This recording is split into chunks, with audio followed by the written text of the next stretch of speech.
Hi everyone, good evening, welcome back. I hope all of you had a good weekend. Good weekend मतलब Saturday को class थी, Sunday I hope आपने अच्छे से enjoy किया, पढ़ाई करी. Welcome back to international relations. क्या हाल चाल है सब लोगों के? Good evening. यार before I start with this I wanted to show you guys something. ठीक है, तो हाँ इधर से चालू करेंगे. आज का हाईलाइट है ये. ठीक है आज की क्लास की हाईलाइट है ये. बांग्लादेश रिलेशन हम लोग पढ़ रहे हैं. आज आपको समझ में आएगा कि बांग्लादेश रिलेशन इतने इंपॉर्टेंट क्यों है and why there is a concern. ठीक है, तो बट है ये आज की हाईलाइट. तो आज का बांग्लादेश के बाद हमें करना है आज China, Nepal, Bhutan and will see if we can do Afghanistan also. तो ये टॉपिक है ना, मतलब आपको लग रहा होगा कि ऐसी पासिंग रेफरेंस में ये बड़ा इंपॉर्टेंट है. ये बताता है कि इंडिया बांग्लादेश रिलेशन के चैलेंजेस क्या हैं. बहुत इंपॉर्टेंट टॉपिक है ये. ठीक है, तो will just wait for 2 more minutes for other people to join in. उसके बाद हम लोग स्टार्ट करते हैं. नोट्स के लिए मैंने ऑलरेडी बोल दिया है, the team is working on it, आपको मिल जाएगा. और एक और चीज के बारे में बात करेंगे. मुझे काफी लोगों के मैसेजेस आए आप लोगों के इंस्टाग्राम पे और ट्विटर पे और बाकी सारे सोशल मीडिया प्लेटफॉर्म्स पे about something that we had discussed in the class. और जो हमने क्लास में डिस्कस करी थी वो डॉक्टर जयशंकर ने एक पब्लिक प्लेटफॉर्म पे बोल दिया. तो इसका मतलब डॉक्टर जयशंकर हमारी क्लास देख रहे थे क्या? नहीं ऐसा नहीं, हमारी क्लास नहीं देख रहे थे.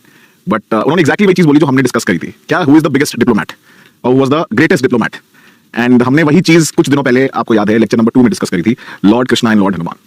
तो so now you know how relevant it is. ठीक है, तो जो भी हम क्लास में बोलते हैं या डिस्कस करते हैं वो हर एक चीज कहीं ना कहीं हमारे एग्जाम में यूज हो सकती है. तो ऐसा नहीं है कि बस बोल दिया सर ने हाँ ऐसे रेफरेंस के लिए. अब आप देखो, ठीक है, so everything can be used provided आप कितना क्लास पे ध्यान दे रहे हो. नहीं, माय इंसाइट इज दीपांशु27 सिंह, DEEPNSHU27 सिंह. यार आप सिंपल जाओ ना, go to my website dipanshuSingh.com, Google पे डालो dipanshuSingh.com, आपको सारे लिंक्स वहां पे मिल जाएंगे.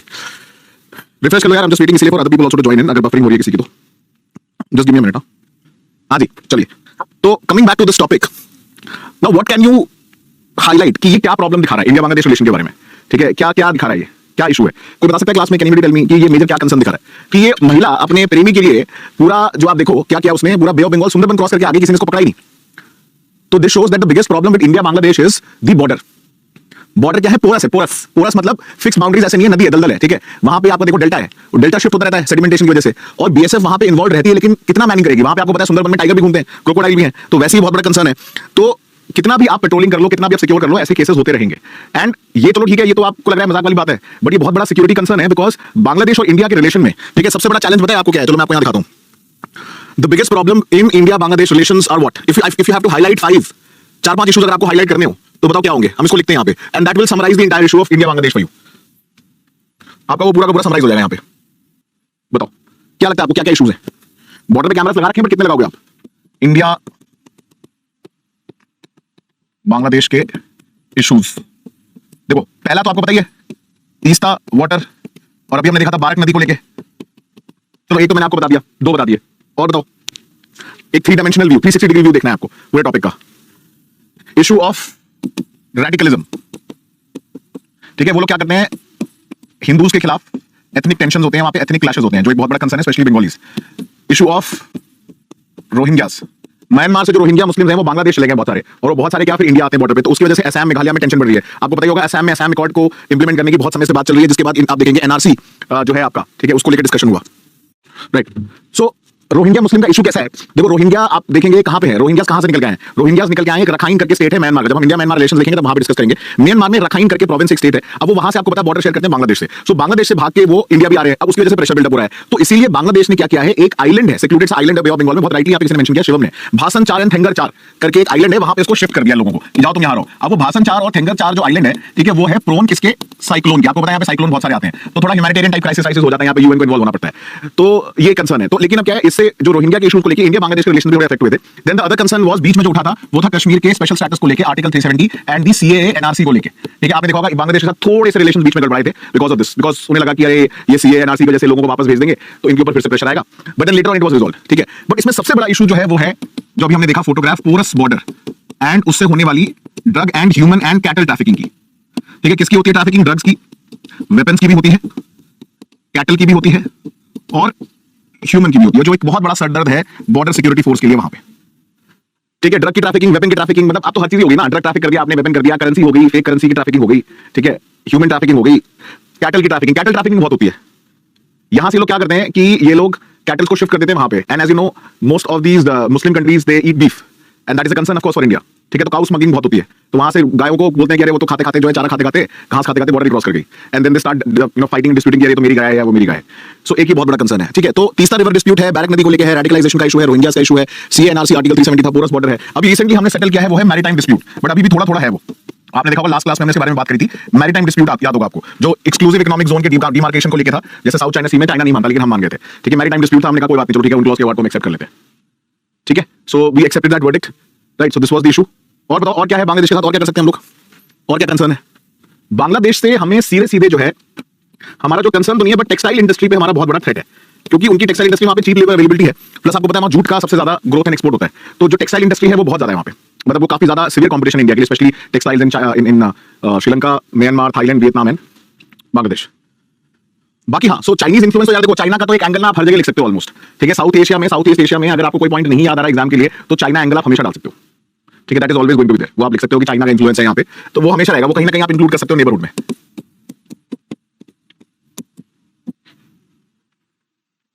ठीक है। तो अभी आपके पास देखो कितने सारे पॉइंट हो गए, एग्जाम के लिए सफिशिएंट पॉइंट्स है, इन्हीं इश्यूज को एड्रेस करना है हमें, ठीक है। इन्हीं इश्यूज को हमें एड्रेस करना है।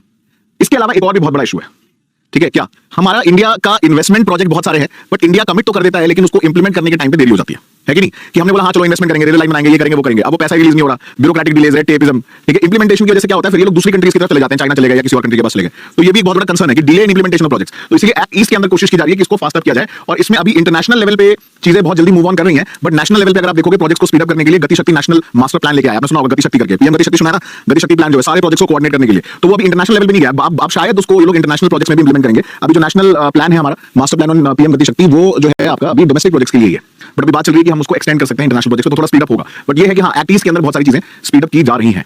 और बताओ, ठीक है। सो दिस इज, लिख लिया इसकी फोटोग्राफ ले ली, in case you want a photograph of it, note कर लिया।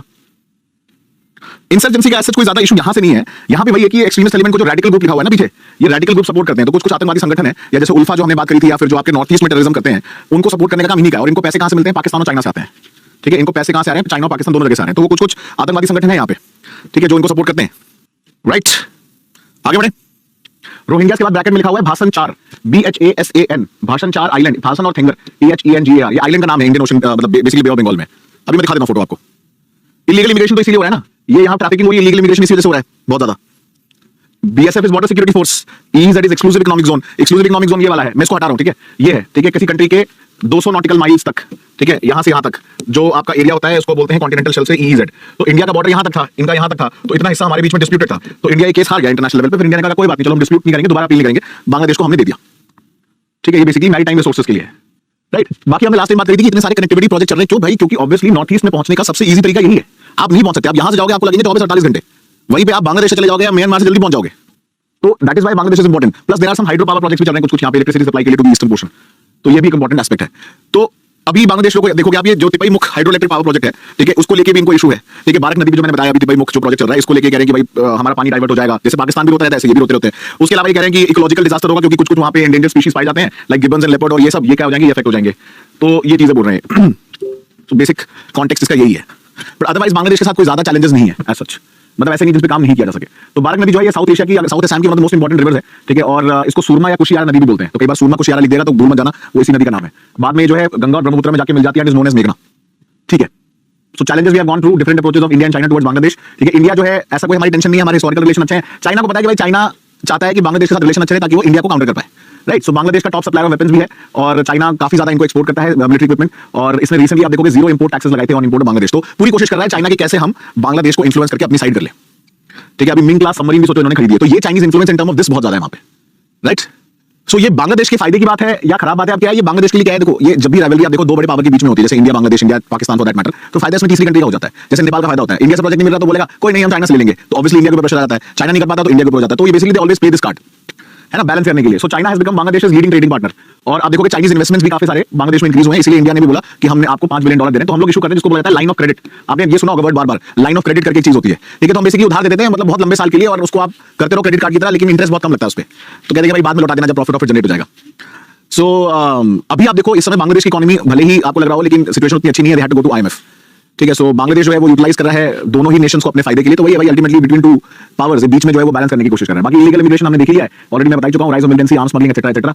तो ये बेसिकली आपकी मेन चीजें हैं, बट बांग्लादेश को तारीफ भी करनी पड़ेगी क्योंकि बांग्लादेश ने काम भी किया अपनी इकोनॉमी पे, ठीक है। उसका पॉवर्टी हेडकाउंट रेशियो जो था वो काफी ज्यादा था, अभी देखो कम हो गया है, पॉपुलेशन उसकी इंक्रीज हुई है, बट फिर भी अगर आप देखो उसका राइस आउटपुट बढ़ा है। तो ऐसा नहीं है कि बांग्लादेश ने अपने देश पे काम नहीं किया है, उसने वहां की गवर्नमेंट्स ने काम किया, स्पेशली अगर आप देखोगे जो करंट गवर्नमेंट उन्होंने काफी कुछ काम किया है, but of course you can not counter it with respect to कि जो चाइना की सिचुएशन है आप काउंटर नहीं कर सकते उसको, ठीक है। चाइना के पास बहुत बड़ा चेकबुक है जिसको बैलेंस करने के लिए you need lot of money and influence, तो वो हमेशा से रहेगा, वो एक एडवांटेज हमेशा से रहेगा, ठीक है। तो these are the ये उनके domestic factors, हमें इसमें ज्यादा डिटेल में जाने की जरूरत नहीं है, right. So what lessons India can learn from the growth story of neighbour, keeping religious fanaticism at bay. मतलब आप देखो जो एक सबसे इंपॉर्टेंट काम किया है करंट प्राइम मिनिस्टर ने, ठीक है, जो मैडम है शेख हसीना जी, उन्होंने ये काम किया है कि इसको रोका जाए। पहले ना बांग्लादेश बहुत बदनाम था इस चीज को लेके, क्योंकि वहां पे जो क्लेरिक्स होते हैं और अलग अलग गुरु होते हैं ना आपके मौलवी साहब टाइप, वो लोग अलग अलग फतवा निकाल देते थे वहां पे भी, ये कर दो वैसा कर दो, हिंदू के खिलाफ वो कर दो, उस पर बहुत बड़ा क्रैकडाउन किया है मैडम ने। तो ये एक बहुत बड़ा अचीवमेंट है जो आप कह सकते हो कि उनके इमेज और परसेप्शन को चेंज करने में बहुत सिग्निफिकेंट रोल रहा है। साथ साथ उन्होंने हेल्थ एंड एजुकेशन सेक्टर पे भी काफी ज्यादा फोकस किया, विमेन इक्वालिटी, पॉवर्टी एजुकेशन हो गया, पॉवर्टी एडिकेशन हो गया उस पे, और उसके साथ साथ प्रो पुअर स्कीम्स लेके आए। बट कहीं ना कहीं आप देखो ये सब करने के चक्कर में उन्होंने सब्सिडी भी बहुत दी, और सब्सिडी देने की वजह से क्या होगा, गवर्नमेंट पे उधारी बहुत बढ़ गई, डेट बढ़ गया ना, और लौटाने के लिए पैसा था नहीं, तो इसलिए क्या हो गया, आईएमएफ पे जाना पड़ गया। तो आपको ये भी देखना पड़ेगा कि कई बार आपकी pro poor policies can backfire, ठीक है, प्रो पुअर पॉलिसी बैकफायर कर सकती है। ऐसा नहीं कि भाई आपके पास ब्लैंक चेकबुक है बस आप देते चले जा रहे हो सब्सिडी पे सब्सिडी, तो आपको बैलेंस करना पड़ेगा भाई, you need to show income कहां से आ रही है, इनकम तो लाओ कहीं से, दो उनके एक्सपोर्ट्स बढ़े बट उतना नहीं है, राइट। सो ये था हमारा Bangladesh and Pakistan. Now we move to our other very interesting neighbour, ठीक है, one of the most influential if not the powerful. कितने लोगों को लगता है चाइना बहुत पावरफुल है? चाइना स्टार्ट करने से पहले जरा कुछ इंपॉर्टेंट बात करेंगे। कितने लोगों को लगता है चाइना बड़ा इंपॉर्टेंट, मतलब पावरफुल? इंपॉर्टेंट तो है, पावरफुल बताओ है कि नहीं, ये मेन चीज है, मेन चीज ये है। चाइना को समझने के लिए इन तीन महानुभावों को जानना बहुत जरूरी है। कौन है ये तीन लोग? गौर से देखिए, ये है वो तीन लोग, जैसे बोलता था एक आता था टीवी शो में, वो जो क्रिमिनल्स को दिखाता था। अभी हमारे लिए क्रिमिनल्स कह सकते हो, वैसे तो नहीं है यार, मतलब स्टेट्समैन थे अपनी कंट्री के लिए। तो person number 1, person number 2 and person number 3 बताओ। 1 2 3, 1 यहां से है, बीच वाले चाचा सेकंड नंबर, थर्ड चाचा कौन है? ये तीन लोग हैं जो आप कह सकते हो जिन्होंने डिफाइन की हुई है प्रेजेंट चाइनीज, मतलब पास्ट टू अभी जो चाइना का रिलेशन है बाकी कंट्रीज के साथ। First one is of course mister Mao Zedong, ठीक है, माओ, चेयरमैन माओ बोलते हैं, चाइनीज कम्युनिस्ट पार्टी के लीडर थे, बहुत समय तक बहुत इन्फ्लुएंस रहा। माओइज्म इन्हीं के थ्रू निकल के आया है। मार्क्स की फिलॉसफी को इन्होंने मॉडिफाई किया कि भाई the power flows through the barrel of the gun, ठीक है, पावर जो है उसके हाथ में होती है जिसके पास बंदूक होती है, लाठी वालों के पास नहीं होती, ठीक है। तो उसने कहा कि भाई रेवोल्यूशन लाके लेने के लिए क्या है, इन्होंने रेवोल्यूशन स्टार्ट किया था चाइना में, लेकिन उसमें बहुत ये कोई नहीं पढ़ा था कि उस चाइनीज रेवोल्यूशन में, ठीक है, लाखों चाइनीज लोग मारे गए थे, क्योंकि क्या है ना, चाइना में आपको पता है फ्रीडम ऑफ प्रेस तो है नहीं, तो वो क्या करते हैं, सारी इंफॉर्मेशन को दबा के रखते हैं।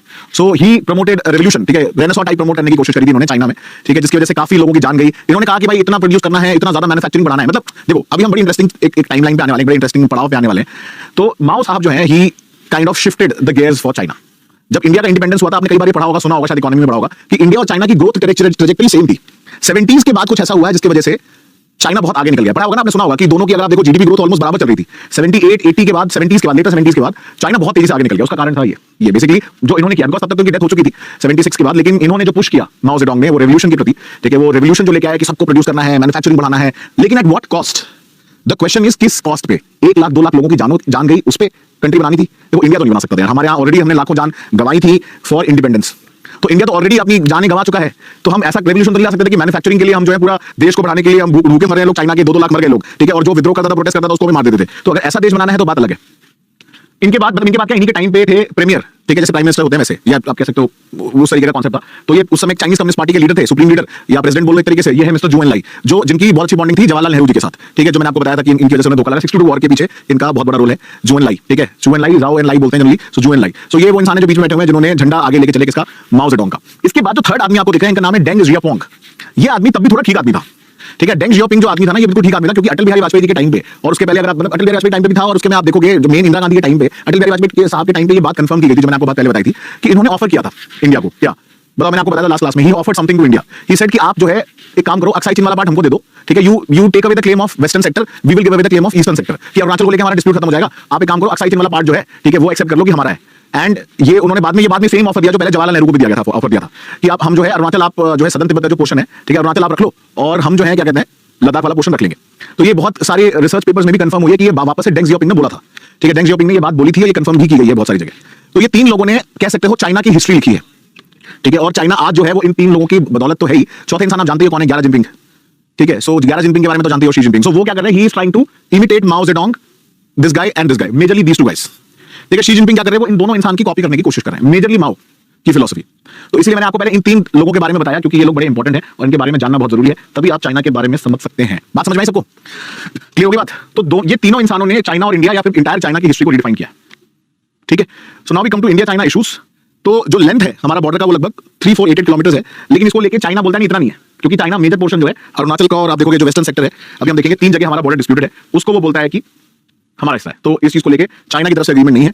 तो अगर हम बात करें कि सबसे पहले अर्लीस्ट रेफरेंस जो है इंडिया और चाइनीज रिलेशंस का वो कहां से आता है, तो वो हान डायनेस्टी का रेफरेंस आता है। हान dynasty in 202 BC and 8 AD। बाकी आपको बताइए चाइना मतलब खुद ही जानते हो आप भाई, you had this Chinese travel, कौन, फाहियान, हुएनसांग, इत्सियांग, यही लोग तो लेके गए और बाद में बुद्धिज्म स्प्रेड किया है। तो अल्टीमेटली हमारा तो कल्चरल कनेक्ट है, क्योंकि व्हाट चाइनीज फॉलो उस रिलीजन का तो जन्म इंडिया में हुआ है, बुद्धिज्म का तो जन्म यही हुआ है ना। तो बट रिलेशंस की अगर आप बात करेंगे तो जो अर्लिएस्ट रिकॉर्ड जाते हैं वो ह्यूएनसांग मतलब हान डायनेस्टी के समय से जाते हैं, और फाहियान जो है वो 402 AD में आए थे और उसके बाद संस्कृत बुद्धिस्ट टेक्स्ट को चाइनीज में कन्वर्ट किया।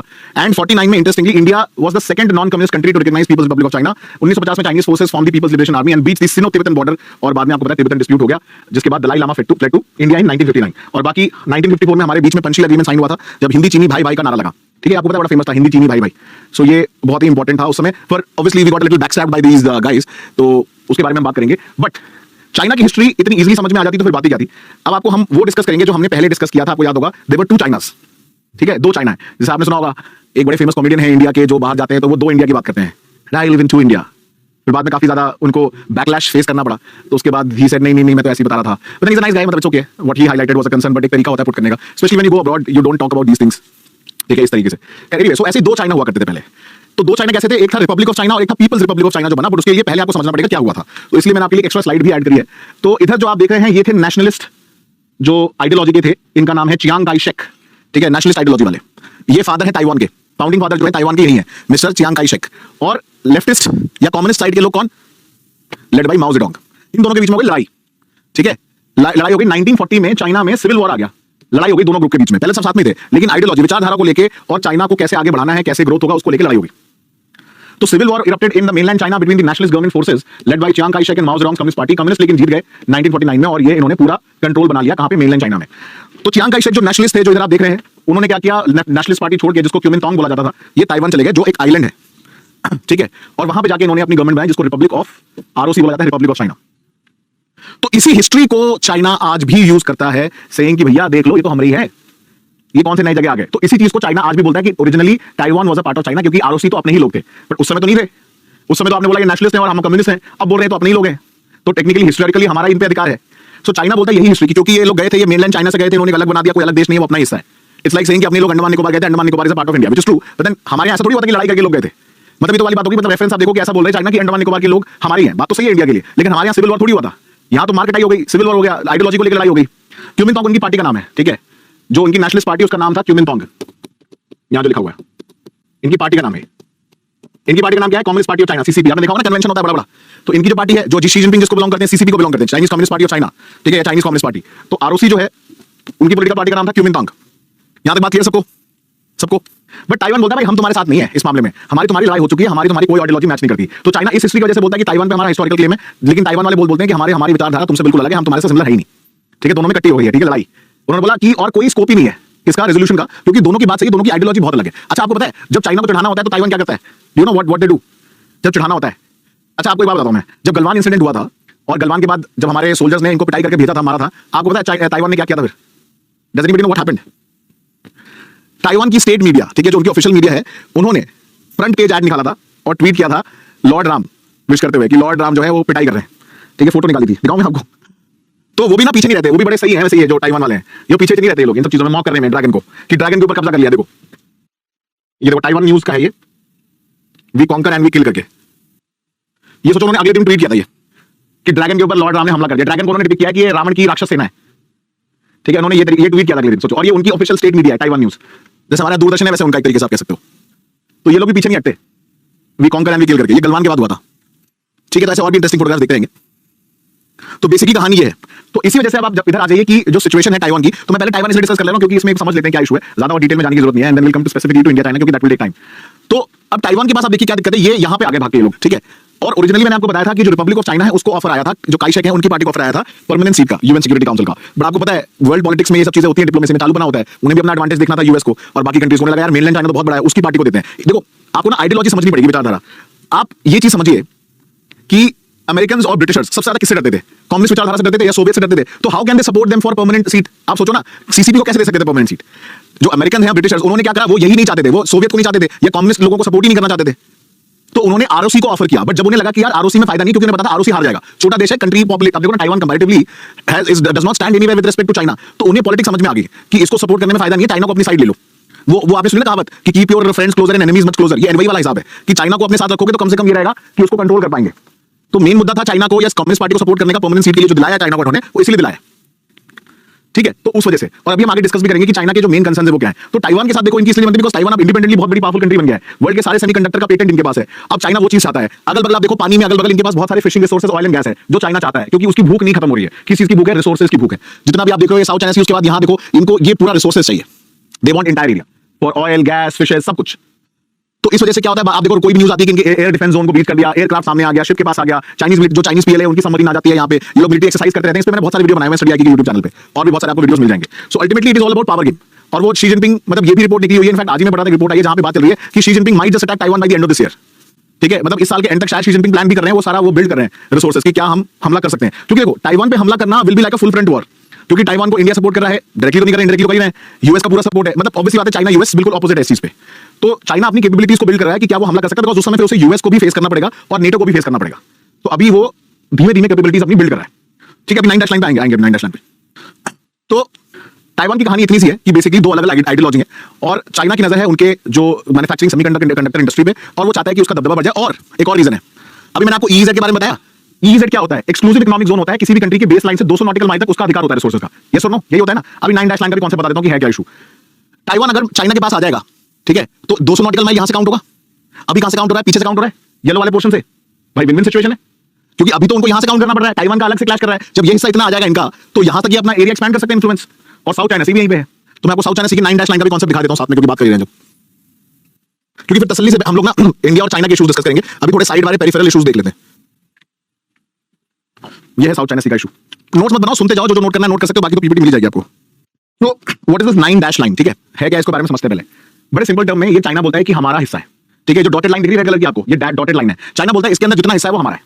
तो वो बोलते हैं क्यों हम सब क्या मतलब यहाँ पे खाली हो जाने आए हैं, बाकी कंट्रीज बोल रहे हैं कैसे। अब यहाँ पे वियतनाम है, उसका ईईजेड है, इधर आप देख रहे हो फिलीपींस का ईईजेड है, इधर आप देख रहे हो मलेशिया का ईईजेड भी है, ठीक है। उसके अलावा एक छोटी सी कंट्री है सल्तनत ब्रुनई, इतनी छोटी है लेकिन इनके पास ऑयल और गैस इतना ज्यादा है कि भाई साहब वहां के राजा one of the richest person in the world है, ठीक है।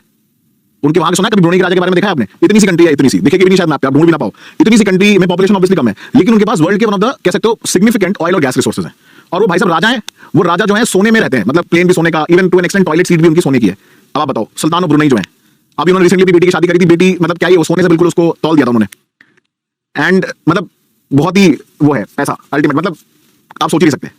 मतलब 50 करोड़ की तो घड़ी हाथ में पहनते हैं, ऐसे जैसे पता नहीं गिर गया तो कोई बात नहीं, ऐसे मेरे हाथ का वो है जो धूल 50 करोड़ घड़ी, शील भी वेयरिंग अ रिचर्ड मील, ठीक है। 50 करोड़ की घड़ी है वो, ठीक है। वो ऐसा लगता है कि भाई साहब गिर गए दान में दे देंगे किसी को 50 करोड़ ये लो। इमेजिन करो you are wearing 50 crore in hand, so cars and वो सब चीजें, मतलब there is a brand called Richard Mille, ठीक है। आपने शायद देखा होगा, सुना होगा उसके बारे में। Anyway, so the point is कि अब चाइना ऑब्वियसली बोलेगा कि भाई साहब ये अच्छा है, सुल्तान ऑफ ब्रुनई जो है यहाँ ऐश कर रहे हैं, यहाँ शी जिनपिंग बोल रहे हैं कि हम क्या कर रहे हैं यहाँ पे, ये देखो इनके पास कितना पैसा है ऑयल एंड गैस से, हमें भी चाहना चाहिए। तो now obviously China will be like ये शो ऑफ कर रहा है यार पड़ोसी हमारा। शी जिनपिंग के जो एडवाइजर जाके बोलते हैं सर देखो आपके पड़ोसी के पास इतना पैसा, 50 करोड़ की घड़ी, आप बस ऐसे खड़े होकर हाथ हिलाते रहते हो, एक भी घड़ी नहीं पहनते, कैसे चलेगा काम? हाँ, उनका नाम ही है सुल्तान का हसन लाल बोकैया, नाम ही ऐसे ही उनका। तो obviously China is like getting pissed off because of this, कि भाई क्या कर रहे हो आप, apologies for the word but that is what it is, ठीक है। तो चाइना कहा कि ठीक है अब हम यहाँ तांडव करेंगे, ठीक है। तांडव कैसे करेंगे? अब हम सब पे कब्जा करेंगे और इन सारे एरियाज पे हमारा इंफ्लुएंस होगा। तो उन्होंने कहा चलो हम इधर भी अपना कब्जा करेंगे, इधर भी करेंगे। अब इस चक्कर में क्या हो गया कि ये सारे एरियाज में आप देखोगे चाइना बोल रहा है कि ये डॉटेड लाइन में, इसको थोड़ा डार्क कर देता हूं, ये चाइना बोल रहा है कि इतना हिस्सा पूरा हमारा। अब भाई फिलीपींस वाला कहां जाएगा, ब्रुनई वाला कहां जाएगा, मलेशिया कहां जाएगा, वियतनाम कहां जाएगा? वियतनाम बोल रहा है हमारे यहाँ पे जो रिसोर्सेज हम क्या करें उसका, हम कैसे लेंगे? बोलता नहीं तुम्हारा कुछ नहीं है, हमारा सारा। तो अच्छा बोलते हैं अच्छा किस बेसिस पे, ठीक है। जब ये गया केस कहां गया, उनक्लॉस पे गया। आपको याद है United Nation Convention on law seas का ट्राइब्यूनल एक, तो उनक्लॉस ट्राइब्यूनल में ये गया। उन्होंने बोला चाइना गलत कर रहा है, ये 9 dash line is illegal, it should not be there. China is like तुम कौन, कहां से आए, किसको फोन मिलाए, मेरे को क्यों कॉल किया? वीडियो देखा ना, एक चाचा का वीडियो है, एक वीडियो ना, चाइना इज लाइक दैट, कौन हो तुम उनक्लॉस, हमारे सामने क्या स्टैंडिंग है तुम्हारी, हु उनक्लॉस, निकलो यहां से, ठीक है। कहां मिलाए फोन एग्जैक्टली दैट वाला। तो चाइना इज लाइक दैट। तो सुना ही नहीं, मानी नहीं। अब obviously Vietnam and every other country is angry कि भाई ये तो उन्हें लगा था इंटरनेशनल अवार्ड मिल गया, अब तो चाइना मान जाएगा। चाइना इज लाइक हम तो नहीं मानते, कौन है उनक्लॉस, हम तो अपनी मन की करेंगे। तो वियतनाम ने कहा ठीक है बेटा सबक सिखाएंगे इनको। तो वियतनाम ने कहा चलो इंडिया, ठीक है, दिल्ली चलते हैं, इंडिया के साथ डिफेंस एग्रीमेंट साइन करेंगे। इंडिया ने कहा ये अच्छा मौका हाथ लगाया है, वियतनाम को साइड में ले लो अपने। तो वियतनाम को साइड में ले लिया, ठीक है। ब्रह्मोस मिसाइल देंगे उनको, बाकी डिफेंस एग्रीमेंट उनके साथ है। इंडोनेशिया अपनी side, Malaysia to an extent, ठीक है, टू एन एक्सटेंट बिकॉज बीच में प्रेशर डाला था उसने बहुत ज्यादा, तो बट हमने सही वर्ड बताओ तो सही कर दिया, बट हमने समझा दिया। आपको पता है कि मलेशिया के साथ क्या इशू हुआ था? So Malaysia again is a Muslim country, so they kind of support Pakistan. तो बीच में ये सीए एनआरसी और ये रोहिंग्या को लेकर इशू हुआ था, और कश्मीर के 370 आर्टिकल को लेकर इशू हुआ था। तो इन्होंने बोला कोई बात नहीं, okay, because this is our domestic policy ना, Kashmir is an integral issue, हमारा अंदरूनी आंतरिक मामला है ये। तो उन्होंने कहा नहीं पाकिस्तान तो ऐसा बोल रहा है, तो बोले ठीक है तुमसे पाम ऑयल नहीं खरीदेंगे, जाओ किसी और को बेच देना। तेल नहीं खरीदेंगे तुमसे, जाओ तेल अपना तुम किसी और को बेच दो। अरे नहीं सर, ऐसा मत करो, हमारे बाल बच्चों का क्या होगा फिर। ये Modi ji like you go and sell your palm oil wherever you want to man, you know, don't trouble me. तो मलेशिया की उसी समय अकल ठिकाने आ गई, ठीक है, जब उन्हें रियलाइज हुआ कि यार ये तो तेल ही नहीं खरीदेंगे, क्योंकि they are the largest producers and manufacturers इस रीजन में। एंड सोचो ये सवाल प्रीलिम्स में आया हुआ है, सवाल देखा आपने, आया था प्रीलिम्स में कि पाम ऑयल कहां से आता है, देखा आपने? अगर आप जाके देखोगे there was a question on palm oil, और मेजर लोग गलत करके आए थे। क्यों बताओ, वो क्वेश्चन गलत क्यों हुआ था लोगों का? कोई बता सकता है क्लास में? देखो कितना आप लोग जाके घर पे रिवाइज करते हो, बाद में यहाँ देखते हो पीवाईक्यू को। बताओ ये क्वेश्चन गलत क्यों हुआ था पाम ऑयल वाला? 30 सेकंड देता हूं, गूगलिंग स्किल्स देखते हैं आपकी, इससे समझ में आ जाएगा कि देखो क्वेश्चन प्रीलिम्स के कहां से बनते हैं आपके। पाम ऑयल के ऊपर सवाल आया था एक, बताओ क्या था, बताऊं मैं? अब देखो ये होता है एग्जामिनर के माइंड को पकड़ना। एग्जैक्टली, वेरी गुड, मनप्रीत ने यहाँ पे बताया, और यहाँ पे अभी तक किसी ने बताया, सिर्फ मनप्रीत ने बताया। आपको बताया पाम ऑयल न्यूज में था बिकॉज मलेशिया की वजह से। एग्जामिनर तो चालू है, एग्जामिनर ने क्या पूछा? Palm oil is a tree which is native to South Asia या साउथ ईस्ट एशिया, मतलब ये यहाँ पे पाया जाता है। आपने कहा हाँ यार बिल्कुल सही बात, मजा ही मजा, देखते ही खुश हो गए, क्योंकि आपको लगा अरे ये तो मलेशिया के बारे में पूछ रहा है। वहीं गलत हो गया आप, क्योंकि वही ऑप्शन गलत था। It is native to West Africa. South Asia मतलब इंडोनेशिया तो साउथ एशिया का पार्ट है बनीश, तो उसने लिख दिया साउथ ईस्ट एशिया में मिलता है, नेटिव वही का मतलब ओरिजिनली वहीं पाया गया था। बट एक्चुअली में पाम ट्री अफ्रीका में भी बहुत जगह मिलेगा, इंडिया में भी आप देखोगे कोस्टल स्टेट्स में मिलता है और असम में मिलेगा। तो सवाल देखो, आपको ये समझना पड़ेगा कि कोई चीज न्यूज में आ रही है तो ये मत सोचना कि बिल्कुल एग्जैक्ट वैसे पूछेगा, उसके अगल बगल के बारे में थोड़ा सा आपको रिसर्च करनी पड़ेगी। यही सब चीजें हम लोग सक्सेस एंड प्रीलिम्स प्रोग्राम में कराते हैं। समझो, तो application of the information and the knowledge, या जो न्यूज आई है तो वो चीजों के बारे में आपको जानना जरूरी है। जरूरी थोड़ी कि साउथ चाइना सी के बारे में पूछेगा। अब यहां से बताऊं क्या सवाल पूछेगा, वो बोलेगा कि as seen in news recently where is Woody Island located, ठीक है, या पूछेगा as seen in news recently where is Mischief Reef. आप बोलोगे सर ये क्या बोल रहे हो भाई साहब, मेरे पीछे लिखा हुआ है Woody Island, Triton Island, Mischief Reef, Fiery Cross Reef, Johnson Reef, क्योंकि ये साउथ चाइना सी के डिस्प्यूटेड पार्ट है। South China Sea sir and madam, you have to be, यही मैपिंग के लिए अलग से कुछ नहीं करना होता, अपार्ट फ्रॉम कि हाँ आपने देखो भाई कॉन्टिनेंट्स देख लिए, कंट्रीज थोड़े देख लिए, इंडिया के हिल्स विल्स देख लिए, मैपिंग यहीं से होती है सारी। जो भी करंट में आ रहा है उसको देखिए और उसके बारे में थोड़ा समझिए, आसपास थोड़ा टटोलिए, सर्च करिए। हो गया ना, woody Island, Triton island, Spratly, main जो दो आइलैंड्स है वो है पैरासील आइलैंड्स एंड स्पार्टली आइलैंड्स, और एक ये स्कारबरो शोल। अब ये क्या है, चाइना यहाँ पे क्या उपद्रव कर रहा है? चाइना यहाँ पे इन आइलैंड्स पे कब्जा करके बैठा हुआ है कुछ कुछ जगह, एंड चाइना क्या कर रहा है, यहाँ पे आर्टिफिशियल आइलैंड बना रहा है, ठीक है। अब मैं आपको उसकी फोटो दिखाता हूं पहले, फिर हम आगे बात करेंगे। आज ऐसे आपकी क्लास के पहले मेरी अभी एक फैकल्टी से बात हो रही थी, वो फैकल्टी बोलते हैं अरे सर आया की क्लास कैसे चल रही है? मैंने कहा बढ़िया चल रही है। बोलते कितने लेक्चर हैं? मैंने कहा है यार करेंगे 16-17 लेक्चर में। 16-17 लेक्चर, इतना क्या आया पढ़ाने के लिए? मैंने कहा सर कभी क्लास में आइए आपको पता ही नहीं चलेगा, 16-17 लेक्चर या तो 4 निकल गए, पता ही चलेगा। कभी आइए क्लास में, आप भी हवेली पे आइए कभी। बोले सर इतना क्या आया यार पढ़ाने के लिए? मैंने कहा एक एक इशू को जब आप डेप्थ में एनालाइज करोगे 360 डिग्री लोगे तो टाइम तो लगेगा, हवाबाजी थोड़ी है, टाइम तो लगेगा चीजों में, क्योंकि फोटो भी लानी पड़ती है, उसमें ये भी बताना पड़ता है कि भाई साहब आदमी क्या सोच रहा है। फिर हम कुछ चीजें ऐसी भी प्रेडिक्ट करते हैं जो डॉक्टर जयशंकर साहब बाद में बोल देते हैं, तो कुछ तो करना पड़ेगा, ठीक है। देखिए एक सेकंड, या जो देख रहे हो ये स्पार्टली आइलैंड्स जो है, देखिए स्पार्टली आइलैंड्स के ऊपर इन्होंने कब्जा कर लिया है और क्या कर रहे हैं, आर्टिफिशियल आइलैंड बना रहे हैं वहां पे, मतलब जो ऑलरेडी एग्जिस्टिंग है, ठीक है, जो ऑलरेडी एग्जिस्टिंग चीज है, ठीक है, उसको ये एक्सपैंड कर रहे हैं। क्यों? क्योंकि वहां पे जाके एक बार बैठ जाओगे, ठीक है, कल को इंटरनेशनल डिस्प्यूट चलता रहेगा, आप बोलोगे अब तो हम यहीं बैठ गए, अब तो हमारा हिस्सा यही है, और यहां से काउंट करो is it. So basic idea क्या है चाइना का कि ये स्पार्टली और स्कारबरो शोल जो है, स्पार्टली आइलैंड जो दिखाया ना, जो स्कारबरो शोल, ये स्पार्टली आइलैंड में इन्होंने जाके क्या कर लिया, कब्जा कर लिया है नेवी ने। किसकी? चाइना की। कब्जा करके बैठ गए, they have occupied it illegally, जबरदस्ती डिस्प्यूटेड है, क्योंकि जो भी कंट्री वहां जाती है, वियतनाम की नेवी भी पेट्रोल कर रही है, मलेशिया की भी कर रही है, फिलीपींस की भी कर रही है, भाई साहब उनको डरा के भगा देते हैं, दे स्टार्ट फायरिंग। देखो मैं आपको दिखाता हूं, ये देखो, ये वियतनाम की बोट जा रही है, चाइना का कोस्ट गार्ड कह रहा है भागो यहां से, कहां आ गए तुम? वो बोल रहा है भाई ये तो हमारा ही पानी है। बोले कौन सा पानी? तुम्हारा कौन सा पानी? आइलैंड हमारा है, ये वो अपने अपने वाटर्स में है Vietnam. This is Spratly Island and Scarborough Shoal, ये देखो चाइनीज कोस्ट गार्ड। तो इन लोगों के बीच में ना, बीच में ऐसे और कोई पेट्रोलिंग कर रहे होंगे तो बीच में चाइना वार्न करने आ जाएगा, फिर they will fly off their planes, ठीक है। तो planes will be like they will send out a warning message कि नहीं ये हमारा हिस्सा है, यहां मत आओ। तो एयर जो डिफेंस जोन है उसके ऊपर दे विल स्टार्ट फ्लाइंग। तो ये क्या है, प्रेशर टैक्टिक्स, चाइना की दबाव बनाता है कि देखो हमारे पास इतनी मिलिट्री है, तुम्हें तबाह कर देंगे, तो डरा के रखता है इस एरिया में। तो हाँ बुली करना, exactly that's the word. So that is what he tries to do, ठीक है। चाइना का जो काम है यहाँ पे वो क्या कर रहा है, बुली करता है इनको। तो अब वो बेचारे, अब देखो वियतनाम की ना नेवी कहां है, यहाँ पे है। सोचो उनका ही तो पानी है भाई साहब, यहाँ तक 200 नॉटिकल माइल्स है तो उनका हिस्सा है। वो बोलते नहीं ये टीटन आइलैंड के अगल बगल जो चाइना का हिस्सा हो गया, ये हमारा हिस्सा हो गया, ये हमारा हिस्सा। और इनसे इंस्पायर कौन हो गए थे? केपी शर्मा ओली भी इंस्पायर हो गए थे। कौन? नेपाल वाले प्रधानमंत्री जी की, ये काला पानी भी हमारा है, ये भी हमारा है, वो भी हमारा है। अब इनके बारे में बात करेंगे, केपी शर्मा ओली जी के बारे में। So he got also inspired by China, जैसे चाइना बोलता है वैसे हम भी बोलेंगे कि ये भी हमारा है। सो समझ में आया डिस्प्यूट? डिस्प्यूट सारा का सारा एक ही चीज को लेके है कि हम अपना ईजेड खींच दें आगे तक, जिससे हमें ज्यादा रिसोर्सेज मिल जाए, और उससे दूसरी कंट्री का फायदा नुकसान क्या है हमें फर्क नहीं पड़ता। Classic case of realism. आगे रियलिज्म कि I don't give a damn about international standards. मेरी कंट्री का फायदा, मेरा preservation is of utmost importance. International standards, rule based order से मुझे कोई लेना देना नहीं है। And aggressive realism is the form of Maoism. Realism को और एग्रेसिव कर दो तो वो माओइज्म कहलाता है। क्लियर? ठीक है। सो साउथ चाइना सी का डिस्प्यूट समझ गए सब लोग। साउथ चाइना सी को लेकर किसी को कोई सवाल, अभी कोई दिक्कत है, आप समझा दोगे सबको साउथ चाइना सी में क्या चल रहा है? एवरीवन आप समझा दोगे ना बाकी लोगों को। तो ये हमें एक तरीके का इंडिया को टैक्टिकल एडवांटेज देता है, क्योंकि जो कंट्रीज चाइना से परेशान है, like Vietnam, Malaysia, Philippines, Indonesia, वो इंडिया के साथ टाई अप करना चाहते हैं, क्योंकि उन्हें पता है कि इंडिया ही एक देश है जो उनकी कुटाई कर सकता है। किसकी? चाइना की। तो दे वांट कि भाई चलो चलो, वो नहीं होता कि भाई ये बाफुल है इसके साथ चलते हैं। जैसे आप लोग बचपन में देखिए किसी से लड़ाई हो जाती थी तो 4-5 लोग मिलकर कहते थे ये सही बाहुबली आदमी है, इंडिया इज लाइक बाहुबली, इसके साथ चलते हैं। तो इंडिया बाहुबली जो है वो चाइना को टक्कर देगा। तो वो चीज चल रही है, राइट? आगे बढ़े। क्वेश्चन लेते हैं आगे। तो ये बेसिकली साउथ चाइना सी का डिस्प्यूट है, मैंने आपको ऑलरेडी बता दिया है। पहले ये जो एरिया था, ठीक है, फ्रांस के कंट्रोल में था। बाद में आपको पता ही है जब टीटीसी साइन हुई वर्ल्ड वॉर के बाद, तो चाइना ने उस समय तो क्लेम नहीं किया, बाद में बोलने लगा कि हमारा हिस्टोरिकल क्लेम है इस जगह। तो China, Vietnam, Malaysia, Indonesia, Philippines and Brunei जैसे देश इसमें इन्वॉल्व है, ठीक है। तो मेन कंसर्न वही है, किसको लेके, एक ही कहानी है, वो है एक्सक्लूसिव इकोनॉमिक जोन ईईजेड को लेके। अब इंडिया क्या है, इंडिया बोलता है अच्छा, अब ऑब्वियसली बात है India will be supporting Vietnam and other countries, because अब इंडिया खुद ही रूल बेस्ड ऑर्डर फॉलो कर रहा है। तो इंडिया खुद ही कहना चाह रहा है इस चीज को कि भाई सबको सपोर्ट करना चाहिए, ऐसे लड़ाई नहीं करनी चाहिए। बट इंडिया डायरेक्टली इस बारे में नहीं बोलता, लेकिन अब बोलने लग गया है, ठीक है। अब इंडिया डायरेक्टली बोलने लग गया है। तो क्या कर सकते हैं अब, ये यूएन कन्वेंशन ऑफ लॉ से कोई फर्क पड़ता नहीं है। हाँ, ये ज्यादा हो सकता है कि कोई थर्ड पार्टी मीडिएट करे, बट आपको लगता है इससे कुछ होगा? मतलब टू बी वेरी रियलिस्टिक, आपको लगता है ये सोल्यूशन तब तक नहीं मिलेगा जब तक चाइना को सबक नहीं मिलेगा? ये सब सिर्फ बोलने की बातें होती हैं, ठीक है। एग्जाम में लिखने में अच्छी लगती है कि एक थर्ड पार्टी, क्योंकि आपको जो एग्जाम में लिखना है तो आप लिख सकते हो, बट इसका भी ना कोई ज्यादा रेलेवेंस है नहीं, टू बी वेरी ऑनेस्ट। हाँ, ये ज्यादा मैंने आपको पॉइंट दे दिया सो दैट मान लो आपको एग्जाम में याद ना रहे तो क्या लिखें, तो लिख दो कि भाई थर्ड पार्टी मीडिएट कर सकती है, या उसके साथ बायलैटरल नेगोशिएशन कर सकते हैं। या फिर जैसे आपने सुना होगा, एक होता है 2+1 डायलॉग, सुना है आपने? 2+2 डायलॉग का नाम सुना है? 2+1 एंड 2+2 डायलॉग सुना है? मैकेनिज्म क्या होता है, क्या होता है बताओ? What is 2+2 and 2+1? What is this 2+2 and 2+1? क्या होता है? तो 2+2 डायलॉग हमारा है defence and foreign ministers with US के साथ। तो दो मिनिस्टर हैं, तो दो हमारे, दो उनके, तो वो बोलते हैं इश्यूज को डिस्कस करने के लिए, कोई चीज जो है उसको एड्रेस करने के लिए। चाइना के साथ इस मैकेनिज्म को हमारे बोला जाता है 2+1। सो 2+1 का मतलब है इंडिया और China and one side and any other country on other side, जैसे कि नेपाल। तो ये 2+1 मैकेनिज्म भी हम कर सकते हैं कि जो कंट्रीज का डिस्प्यूट है साउथ चाइना सी में, जैसे चाइना वियतनाम के साथ इंडिया आ गया, या चाइना वियतनाम के साथ कोई और आ गया, तो उसको हम बोलते हैं 2+1 या 2+2 डायलॉग। ये याद रखना, ठीक है, समझ में आ गया? तो ये इसको हम बोलते हैं डायलॉग मैकेनिज्म। तो 2+1 मैकेनिज्म इंडिया चाइना का है विद एनी थर्ड कंट्री, कि अगर उनके साथ हमारा डिस्प्यूट है। तो रशिया के साथ भी है, फिर यूएस के साथ 2+2 है, डिफेंस एंड फॉरेन मिनिस्टर्स के साथ है, ठीक है। तो ये तो बात हुई इसकी। अब let's come back to the history between India and China, and let's come back to the border dispute.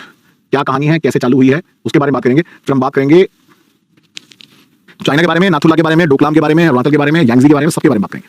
पीछे फोटो देखो आप, कौन है? जवाहरलाल नेहरू जी के साथ his holiness the Dalai Lama. उस समय बड़े यंग थे, 1959 की फोटो है, आज 2023 हो गया है।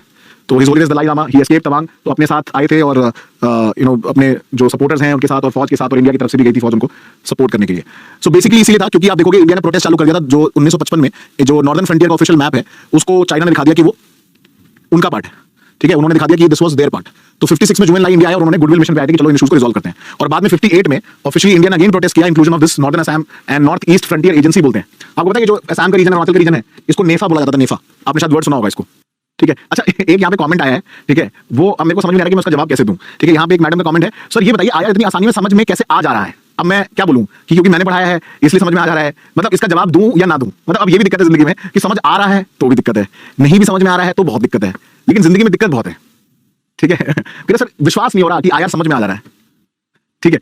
तो ये नीफा जो है, ये north East Frontier agency, Arunachal के पोर्शन और असम के पोर्शन को बोलते थे। जैसे आपने देखा होगा जो वेस्टर्न पोर्शन उसको क्या बोलते थे? एनडब्ल्यूएफपी, ठीक है, NWFP, north west frontier province, सुना है ना नाम? एनडब्ल्यूएफपी करके लिखा रहता था, वेस्टर्न पोर्शन ऑफ इंडिया, जो जम्मू कश्मीर और पंजाब के आसपास वाला एरिया था, उसको बोलते थे एनडब्ल्यूएफपी। ऐसे यहाँ पे जो नाम है उसको बोलते थे हम लोग North East Frontier agency,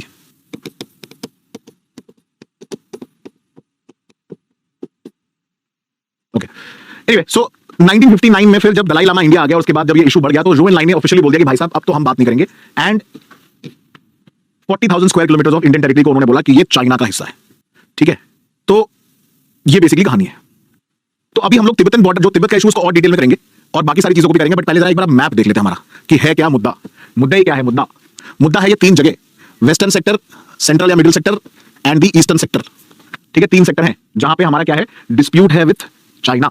western sector क्या है? अक्साई चिन का, आप जानते हो, लेकिन उसके नीचे भी आपको पता है लद्दाख के नीचे इश्यूज होते रहते हैं, जहां पे आपका पैंगोंग सो लेक है, आपको याद है ना, गलवान के टाइम पे इशू हुआ था। अभी हम बड़े डिटेल में बात करेंगे। आपने वर्ड सुना होगा फिंगर्स एंड प्रोजेक्शंस, देखो ना, फिंगर पे यहां पे बैठ गया चाइना, फिंगर नंबर 8 पे, फिंगर नंबर 4 पे, तो उसके बारे में भी डिस्कस करेंगे क्या होता है ये। तो ये पूरा एरिया डिस्प्यूटेड है बिटवीन इंडिया एंड चाइना। फिर ये मिडिल सेक्टर जो है, थोड़ा यहां पे भी डिस्प्यूट है, प्लस यहां पे नेपाल का जो इन्वॉल्वमेंट हो जाता है, उस वजह से थोड़ी चीजें और कॉम्प्लिकेटेड हो जाती है। तो जब हम नेपाल के बारे में बात करेंगे, so we will see the issue जो काला पानी का है। ये तो आपको पूरा पता ही पता है। अरुणाचल वाला जो है वो चाइना ऑफिशियली बोलता है कि it is a southern Tibet, उसको साउथ तिब्बत का पार्ट बोलता है। तो ये कंसर्न है। तो अभी अगर आप वेस्टर्न साइड पे देखेंगे, पहले वेस्ट साइड देखते हैं, फिर we will go to the other side, and फिर बाकी जगह एक एक करके जाएंगे। तो एक एक करके बाकी पोर्शंस को कवर करते हैं। तो पहले आते हैं हमारे वेस्टर्न सेक्टर पे, ठीक है। वेस्टर्न सेक्टर में क्या फाइट है?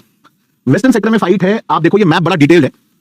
ये जो आपको ग्रीन कलर की लाइन दिख रही है सबको, पीछे वाला हिस्सा जो हम ऑफिशियली अपना मैप बनाते हैं, ऐसा बनाते हैं ना हम लोग, ये इंडिया की क्लेम लाइन है, ठीक है। इंडिया बोलता है हमारा यही हिस्सा है, और ये भी आपको पता है ऊपर वाला हिस्सा भी हमारा है, जो चाइना को 1963 में पाकिस्तान ने गिफ्ट कर दिया था। याद है जगह का नाम क्या है? सचगाम वैली, ठीक है, सचगाम ये, यस, ठीक है। अब यहां पे एक जगह है जहां पे, अच्छा ये मैपिंग के लिए भी नोट कर लेना, नॉर्थ टू साउथ मैं हाईलाइट कर रहा हूं, लेकिन आप लोग अपने जो भी नोटबुक या कॉपी है वहां पे नॉर्थ टू साउथ नोट करना कि ऊपर क्या है। सबसे ऊपर यहां पे क्या है? काराकोरम पास है। देखो मैं ज्योग्राफी का भी टीचर हूं, इसलिए आपको ज्योग्राफी के पॉइंट ऑफ व्यू से भी बता रहा हूं। तो काराकोरम पास है यहां पे, क्योंकि आप जानते हो यहां पे ये क्या है? सियाचिन ग्लेशियर, ट्रायंगुलर पोर्शन, ठीक है। सबसे ऊपर काराकोरम पास है। काराकोरम पास के पास आप देखोगे यहां पे दरसंग प्लेस के पास है डीबीओ, दौलत बेग ओल्डी, ठीक है। डीबीओ क्या है? DBO is the Indian airfield है, एक रनवे बना रखा है इंडिया ने, एयर बेस है बेसिकली इंडिया का। दौलत बेग ओल्डी नाम है, दौलत बेग ओल्डी, ये लिखा हुआ ना डीएसडीबीओ रोड, दारबुक श्योक डीबीओ, जगह का नाम है, दारबुक श्योक को कनेक्ट करती है। तो दारबुक श्योक नदी के ऊपर श्योक, दौलत बेग ओल्डी रोड, इंडिया ने बड़ी सही रोड बना रखी है वहां पे ट्रूप्स के मूवमेंट के लिए, इसलिए लिखा रहेगा डीएसडीबीओ रोड।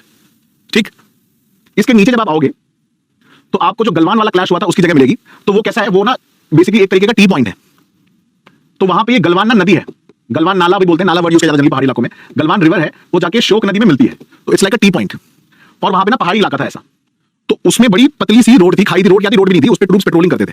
तो चाइनीज आगे उधर से, अभी मैं आपको दिखाऊंगा, गलवान इशू पूरा समझाऊंगा। तो वहां लड़ाई में क्या हो गया कि जगह बड़ी पतली थी, तो बहुत सारे फिसल के गिर गए नीचे खाई में। That was one of the major reasons. मैं आपको यहां बना के दिखाता हूं, चलो हुआ क्या था गलवान में। सो मेरे को ना पूरा मैप ही याद है, मतलब मुझे ना गूगल अर्थ भी दिखा सकता हूं आपको मैं, बट मुझे गूगल अर्थ दिखाने की जरूरत नहीं पड़ेगी, आप लोग भी विजुअलाइज कर सकते हो। तो बेसिकली इट्स लाइक दिस, यहां पे ना एक हेलीपैड है, और यहाँ पे रहती है आईटीबीपी, आपको पता है इंडो तिब्बतन बॉर्डर पुलिस, ये बॉर्डर आईटीबीपी जो फोर्स है ये चाइना के लिए डिप्लॉय की रखी है। तो आईटीबीपी का ना यहाँ पे बेस है, ऐसे यहाँ हेलीपैड था। इधर ना ये जा रही है श्योक नदी, इधर श्योक रिवर है, मुझे पूरा मैप याद है, ऐसे फ्लो कर रही है श्योक नदी ऐसे, और इधर से एक नदी आके मिलती है, इस नदी का नाम है गलवान रिवर, इस साइड से आ रही है, और इसके अगल बगल पूरी पहाड़ियां हैं ऐसे, इधर भी पहाड़ी है, इधर भी पहाड़ी, ये भी पहाड़ी है, इट्स लाइक दिस। तो जो लाइन ऑफ एक्चुअल कंट्रोल है, आपको पता है लाइन ऑफ एक्चुअल कंट्रोल क्या है? Line of actual control India China के बीच में जो 62 वॉर के बाद खींची गई थी, बट उसकी कोई ऑफिशियल डिमार्केशन नहीं है। लाइन ऑफ एक्चुअल कंट्रोल जो एलएसी आप सुनते हो, एलओसी नहीं एलएसी, वो भारत और चीन के बीच में अभी के लिए बाउंड्री है, but it is not an official boundary, क्योंकि कोई उसको लेकर रिटन कन्वेंशन रूल नहीं है कि वो कहां से कहां तक है, वो सिर्फ हमारे अंडरस्टैंडिंग पे बेस्ड है। ठीक है, वो किस पे बेस्ड है? हमारी अंडरस्टैंडिंग में। चाइनीज भी मानते हैं, हम भी मानते हैं, और क्योंकि रिटन नहीं है इसीलिए लड़ाई हो जाती है। The biggest cause of dispute is because there is no written understanding, written कहीं लिखा नहीं हुआ है कि कहां से कहां तक है। एक अंडरस्टैंडिंग, अच्छा इस पत्थर के पीछे तुम्हारा हिस्सा, क्रिकेट मैच नहीं खेलते बचपन में लोग कि सिक्सर और बाउंड्री कैसे डिसाइड करते थे, झाड़ के पीछे वाला हिस्सा डायरेक्ट बॉल आएगी छक्का, उसके आगे नहीं जाएगी तो ये, तो बेसिकली ऐसे ही है, ये पिलर, ये पत्थर, अच्छा ये पहाड़ी, ये तुम्हारा हिस्सा, इसके पीछे वाला हमारा हिस्सा, तो ऐसे डिमार्केशन कर रखा है। अभी दिखाऊंगा एलएसी, दिखाऊंगा आपको। तो एलएसी जो है वो कहीं यहां पे है, ठीक है, इधर की तरफ थी, मैं भी आपको पूरा समझा रहा हूं सिनेरियो क्या है, एक बार में समझ में आ जाएगा। तो लाइन ऑफ एक्चुअल कंट्रोल ऐसे करके थी। अब चाइनीज को इसके पीछे रहना था, लेकिन चाइनीज ने क्या करा, यहां तक उन्होंने देखा इंडियन ट्रूप्स गए थे पेट्रोलिंग करने, इधर आईटीबीपी और इधर के जो ट्रूप्स थे वो पेट्रोल कर रहे थे। उन्होंने देखा भाई साहब चाइनीज सोल्जर्स ने तो यहां पे फावड़ा वाड़ा लेके बैठे हुए हैं, और इन्होंने कंस्ट्रक्शन चालू कर दिया एलएसी की इधर। दो जो चाइनीज है, पीएलए जो है पीपल्स लिबरेशन आर्मी, और इंडियन आर्मी जो है वो आमने सामने आ गई इधर पहाड़ी पे, और नीचे इधर क्या थी, गलवान नदी थी। तो वहां पे ये चाइनीज माने नहीं, और यहां हो गई लड़ाई। तो वही हाथापाई की वजह से क्या हुआ कि बहुत छोटे एरिया में लड़ाई होने लगी, तो बहुत सारे फिसल के नीचे गिर गए। So lot of casualty that happened was also because of this, नहीं तो हमने बहुत कुटाई करी थी उनकी। तो ये मेन रीजन था, वो बहुत पतली सी एक जो है नदी बह रही है, और दोनों साइड बड़ी स्टीप खाई है। तो वो एलएसी के इधर आ गए थे जो चाइनीज सोल्जर्स है, क्रॉस करके, फिर उनको मार के भगाया उधर। समझ में आया? No, this is not the cover, this is the official reason के साथ साथ this is the reality. Because so हमारी तरफ से इतने जो लोग शहीद नहीं होते अगर ये नहीं स्लिप करते नीचे, उस लड़ाई के चक्कर में बहुत सारे लोग नीचे गिर गए थे। तो आप में से कुछ लोगों को लग सकता है कि हमारी सरकार ने कवर अप किया, ऐसा नहीं है, ऐसा नहीं है। देखो अल्टीमेटली आप यूपीएससी सिविल सर्विस का एग्जाम लिखने वाले हो तो आपको वही लिखना पड़ेगा जो ऑफिशियल इंडिया का स्टैंड है। हाँ, अगर आपको चाइना की सिविल सर्विस देनी है, पाकिस्तान की तो बात अलग है, ठीक है। अगर वहां की देनी है तो वहां का फैक्ट लिख सकते हो। नहीं, यहाँ पे कमेंट आया इसलिए मैं उसको उसका एक जवाब दे रहा हूँ, क्योंकि जनरली मेरे को ना ये कमेंट थोड़े डिस्टेस्टफुल से लगते हैं कि अरे सर ये तो अंदर की बात है, ऐसी बात है। भाई आप, मैं वही बता रहा हूँ आपको, आप एक सेकंड के लिए वहां खड़े नहीं हो सकते जहां पे सोल्जर्स रातों रात खड़े रहते हैं। तो you do not have any rights to comment about this, to be very honest, ठीक है। जब आप वहां खड़े नहीं हो सकते तो आप बात ही नहीं कर सकते कि सिचुएशन क्या है वहां पे। तो खैर एनीवे, सो मैप समझ में आया। अभी देखो जो मैप मैंने बनाया मैं आपको दिखाता हूँ। जो मैप बनाया था वही है, जो मैप बनाया था वैसे ही है, जो मैप बनाया था एग्जैक्ट वही मैप है कि नहीं बताओ। आईटीबीपी की पोस्ट है, श्योक नदी जा रही है, गलवान नदी आके मिल रही है, दोनों तरफ खाई है। चाइना को इस लाल लाइन के पीछे रहना था, लेकिन वो यहां तक आ गया। तो Galwan flash point, TP number 14, exact map है। So basically they have to be behind this red line, Chinese लोगों को इसके पीछे रहना है, ठीक है, कोई बात नहीं, ओके। तो ये बेसिकली कहानी है, गलवान में ये हुआ। बट चाइना की ना हमेशा से स्ट्रेटेजी क्या रहती है, वो अटेंशन डाइवर्ट करता है, क्योंकि उसे पता है वो एक जगह ना लड़ाई नहीं कर पाएगा, तो वो अलग अलग फ्रंट्स पे लड़ाई करता है। तो इसीलिए आपने सुना होगा गलवान होने से पहले और उसके बाद भी क्या हुआ था, पैंगोंग सो लेक जहां पे 3 इडियट्स मूवी की शूटिंग हुई, वहां कुछ हुआ था कि नहीं हुआ था? तो वो ना क्या कर रहा था, वो अटेंशन डाइवर्ट कर रहा था कि इंडिया का फोकस पैंगोंग सो पे आ जाओ, ये गलवान के एरिया पे कब्जा कर ले। वो चाह रहा था कि इंडिया का सारा फोर्स यहां डाइवर्ट हो जाए, उन्हें इंडिया को लगे कि पैंगोंग सो पे कब्जा करने वाले हैं साइड में, और उन्होंने क्या कर दिया, गलवान पे आगे बढ़ने लगे। तो मल्टीपल फ्रंट से वो चालाकी कर रहे थे। ये टैक्टिक जो है इसको सलामी स्लाइसिंग बोला जाता है, ठीक है, सलामी स्लाइसिंग। आप स्लाइस कट करते हो ना कि एक एक करके हिस्से को कब्जा करते चले जाओ और उस पे जाके बैठ जाओ। दिस इज कॉल्ड एज सलामी टैक्टिक्स, बड़ा फेमस है चाइना के लिए वर्ड, सलामी डिप्लोमेसी या सलामी टैक्टिक्स बोलते हैं कि एक एक करके स्लाइसेस की तरह काटते चले जाओ, मीट स्लाइस की तरह, और उस पे कब्जा कर लो और उस पे बैठ जाओ जाके। नहीं, बेसिकली जैसे आपने कट कर लिया, आपके पास हो गया, कट कर लिया, आपके पास हो गया, तो ऐसे इतने हिस्से पे कर लो कब्जा, फिर 2 साल बाद इस पे कब्जा कर लेना, फिर 3 साल बाद यहां कब्जा कर लेना, ऐसे एक एक हिस्से पे कब्जा करते चले जाओ। 2 स्टेप्स फॉरवर्ड 1 स्टेप बैक। मैंने क्या किया, 2 कदम आगे लिया। आपने बोला अरे तुम बहुत आगे आगे, वापस जाओ, ठीक है सर चले जाते हैं, 1 कदम वापस चले गए। आपको लगेगा और यार सही है, देखो मेरे कहने में वापस चला गया, लेकिन उसको फिर भी 1 कदम का तो फायदा हो गया ना। आई टुक 2 steps forward, you only push me 1 step back. तो चाइना 2 कदम आगे आएगा, 1 कदम पीछे चले जाएगा, बोलेगा हाँ हाँ हाँ अब हम हार मानते हैं, अब हम हार मानते हैं, अब हम पीछे जा रहे हैं, अब हम लड़ाई नहीं करेंगे, ठीक है। So this is salami tactics. So what happened in Pangong Tso, यहां पे ये चल रहा था. उसके पहले पैंगोंग सो पे चाइना ने क्या किया, अब उसके लिए भी आपको समझने के लिए थोड़ा पैंगोंग सो की तरफ जाना पड़ेगा कि वहां पे इशू क्या है पैंगोंग सो लेक का. हाँ, बट पैंगोंग सो पे जाने से पहले जरा एक मैप देख लो, फिर मैं आपको नाथुला की फोटो दिखाऊंगा, ऑफिशियल फोटोग्राफ्स जो आपने नहीं देखी है. बट ये चाइना की पोस्ट है, अभी मैं गया था नवंबर में. ये देख रहे हो भाई साहब, यहां से चिपके देखता है वो, ये चाइना की ऑफिशियल पोस्ट है नाथुला की. And this is Nathu La post and this is when you go behind, this is that post. I will show you अभी आगे. सो हाँ, ये मैप थोड़ा इंपॉर्टेंट है, पहले इसको देख लेते हैं. यहां पे आप देखिए कुछ दिख रहा है आपको, ठीक है. तो ये जो ब्लैक कलर की लाइन आपको दिख रही है, दिस लाइन, ठीक है, this black line is India's claim line. ये बहुत इंपॉर्टेंट है क्योंकि इसके बारे में बहुत कम जगह मिला हुआ है, बट मैंने इसको, ये बहुत इसलिए क्रिटिकल है because you need to know there are two important lines. There is one line called as Johnson line और दूसरी लाइन का नाम है मैकार्टनी मैकडॉनल्ड लाइन. नाम सुना है इसके बारे में, Johnson line and Macartney MacDonald line. वो दोनों लाइन यहां पे है. तो अगर आपसे एग्जाम में पूछे कि Johnson line and Macartney MacDonald line as seen in news recently is related to what, it is India China की लाइन इन लद्दाख.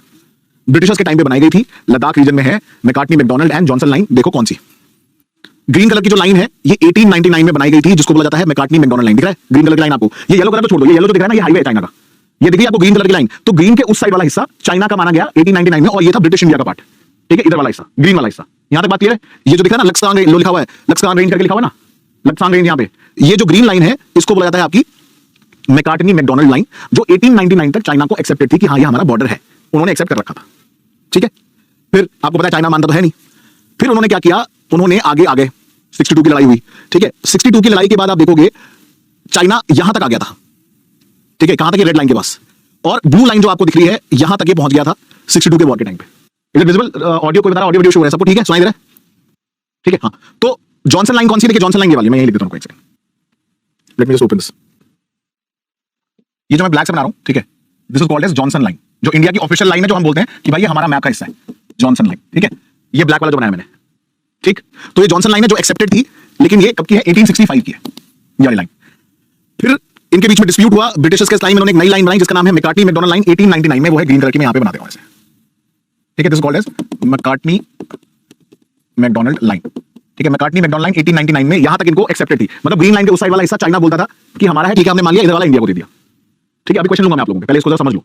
अब चाइना 59 के बाद जब दलाई लामा वाला इशू हुआ, जब इंडिया पे हमला किया उसने, तो उसने क्या किया, ये जो हिस्सा दिखा ना रेड कलर की लाइन, ये जो आपकी लाइन है यहां तक आप देखोगे वो क्लेम करता है.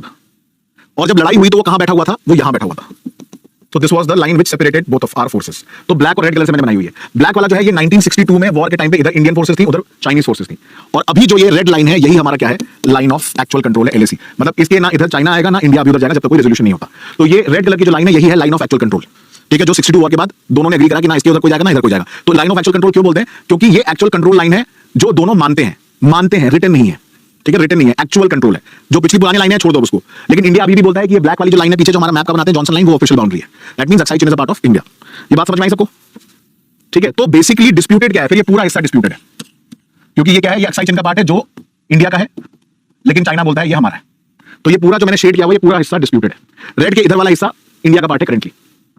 आपको यहां पे दिखा होगा श्योक नदी, देप्सांग प्लेन, काराकोरम पास, छोटा छोटा. ठीक है, उसी को मैंने यहां पे थोड़ा सिंपलीफाई कर दिया है. दौलत बेग ओल्डी एयरफोर्स दिख रहा है आपको बेस, ये रेड कलर से LAC है. इधर का वाला हिस्से को हम लोग अक्साई चीन बोलते हैं, जो इंडिया चाइना के बीच में डिस्प्यूटेड है. बीच में एक डेजर्ट एरिया है, कोल्ड डेजर्ट, जिसको देप्सांग प्लेन्स बोलते हैं. ठीक है, और बाद में ITBP की फोर्सेस. तो ये इंडियन साइड का दिखा रहा है. ये बात समझ में आ गई सबको? तो ऑब्वियसली बात है, 62 के वॉर के बाद चाइना ने तो बहुत हिस्सा कब्जा कर लिया ना. देखो ये जो रेड लाइन है यहां तक आके बैठ गया, वो 62 की लड़ाई के बाद यही तो आगे बैठ गया है, वो 62 के वॉर के बाद यही बैठा हुआ है. और इंटरेस्टिंगली अगर आप ध्यान से देखो तो पैंगोंग सो को भी कट कर रहा है. अब यहां पे एक बहुत इंटरेस्टिंग चीज मैं आपको दिखाता हूं, मैं इसको इरेज कर रहा हूं, फिर आप नोटिस करना इस चीज को. पैंगोंग सो लेक कितनी बड़ी है भाई साहब, आप देख के हैरान रह जाओगे. इंडिया के पास तो सिर्फ इतना हिस्सा है अभी, but see the amount of lake and area China has of Pangong so. Connected देखो आप, मतलब एक तरीके से तो कनेक्टेड है, फिर भी लेकिन दिक्कत है. तो LAC यहां पे है, इंडिया के पास इतना हिस्सा, वो इसको भी चाहता है कि यहां पे कब्जा करे.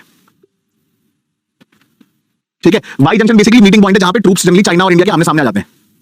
अब कोई बोल रहा है कि लेक इंपॉर्टेंट क्यों है? लेक से ज्यादा इंपॉर्टेंट है यहां का एरिया पे कब्जा करना. ये PP मतलब समझते हो, PP होता है पेट्रोलिंग पॉइंट. PP जो लिखा हुआ है, PP मतलब पेट्रोलिंग पॉइंट, जो दोनों तरफ से गश्त करती हैं forces, Chinese and Indian. PP means petrol points. तो अब ये वाई जंक्शन ये बॉटलनेक क्या है, ये यहां पे जो एरिया है ना, इसको चाइना वाले बार-बार क्रॉस कर सकते हैं. अब जमीन पे थोड़ी लिखा हुआ है LAC है, आपको पता है, जमीन पे LAC लिखा नहीं हुआ है. तो चाइनीज क्या करते हैं, इसको क्रॉस करके यहां आ जाएंगे, वो बोलेंगे हम अपने हिस्से में कर रहे हैं पेट्रोलिंग. इंडिया वाले बोलते मुक्का खाएगा क्या, वापस जा. लिटरली ऐसे बोलते हैं, मैं आपको मजाक नहीं कर रहा हूं, लिटरली ऐसी बात करते हैं. पिटेगा क्या, मालूम क्या तेरे को, ऐसी बात करते हैं वो. सीरियसली पता है, ऐसी बात होती है. आपको लग रहा है मैं मजाक कर रहा हूं. नहीं, अरे जो आपको पता है, आप लोग ये बात समझते नहीं हो, जो इंडिया के बॉर्डर पे फोर्सेस रहती हैं चाइना की, दे नो हिंदी.